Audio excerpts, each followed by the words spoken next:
Сәлеметсіңдер ме, балалар? Бүгінгі сабақтың тақырыбы рәміздер туралы білім сайысы. Конкурс знаний о символике. Бүгінгі сабақта сіздермен бірге Қазақстан Республикасының мемлекеттік рәміздері туралы білімімізді әрі қарай тереңдететін боламыз. Сегодня будем знакомиться с новыми словами, касающимися символов Республики Казахстан.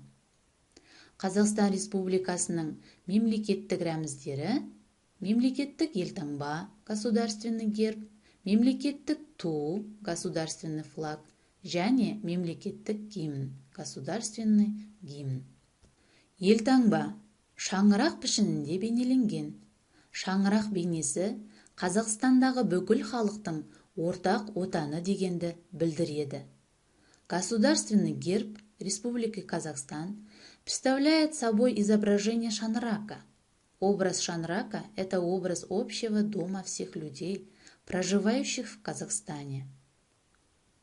Сонымен қатар елтаңбада пырақ, конь с крыльями, жұлдыз, звезда, уық және Қазақстан деген жазу бар.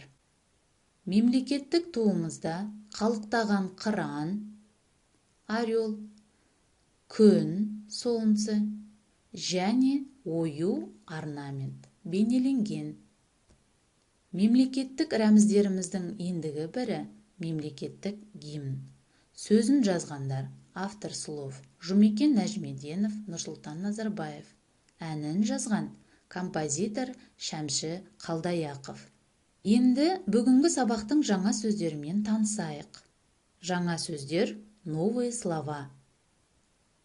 Қыран, орел.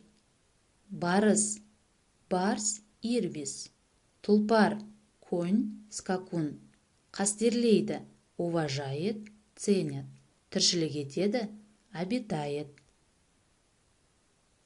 Балалар, қазақ халқы мемлекеттік рәміздерде қос пырақты, қыран құсты неге бейнеледі деп ойлайсыңдар?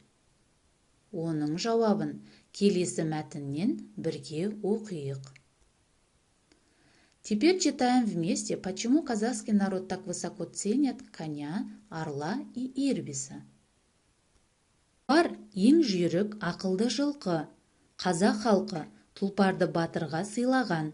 Ертегідегі тұлпар сөйлей алады, батырға көмектеседі, онымен дос болады. Батыр мен тұлпар барлық қиындықты жеңеді. Тұлпар самая быстрая, умная лошадь. Казахский народ подарил ее батыру. В сказках лошадь помогала герою. Они вместе преодолеют все трудности. Қыран аса епті алғыр құс. Ол тоғайлы, таулы аймақта тіршілік етеді. Биік жартасқа ұя салады. Ол түлкі мен қасқырды оңай ұстайды. Қазақ халқы қыранды аса қастерлейді. Особо умелая, ловкая птица. Легко ловит лисицу и волка. Көне түркілер барысты ілбіс деп атаған. Ол таулы, тасты аймақтарда тіршілік етеді. Барыс батыл және айлалы аң. Ол еліміздің табиғи және мәдени мұрасының символы.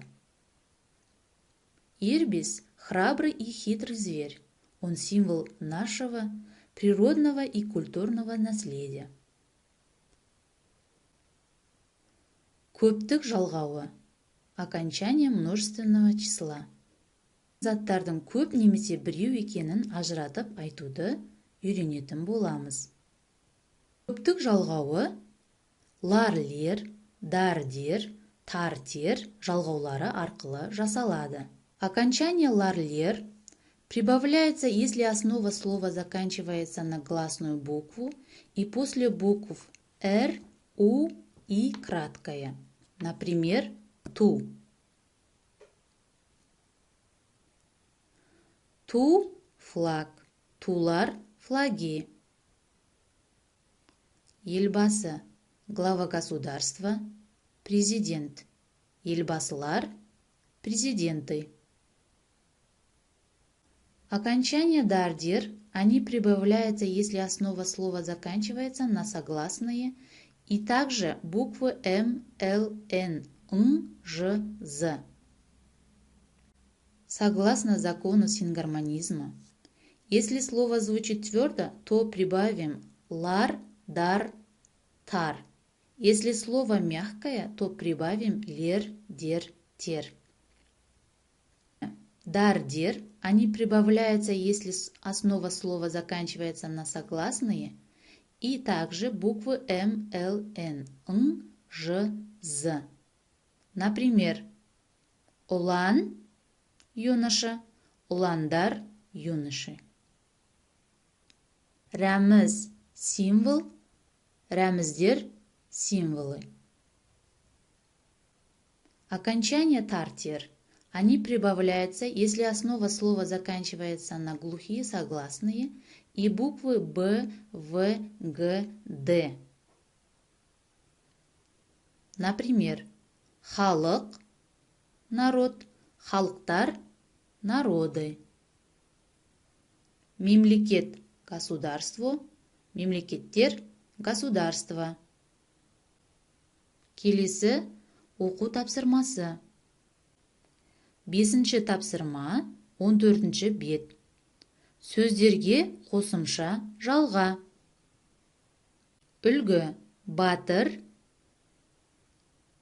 батырлар. Халық, халықтар.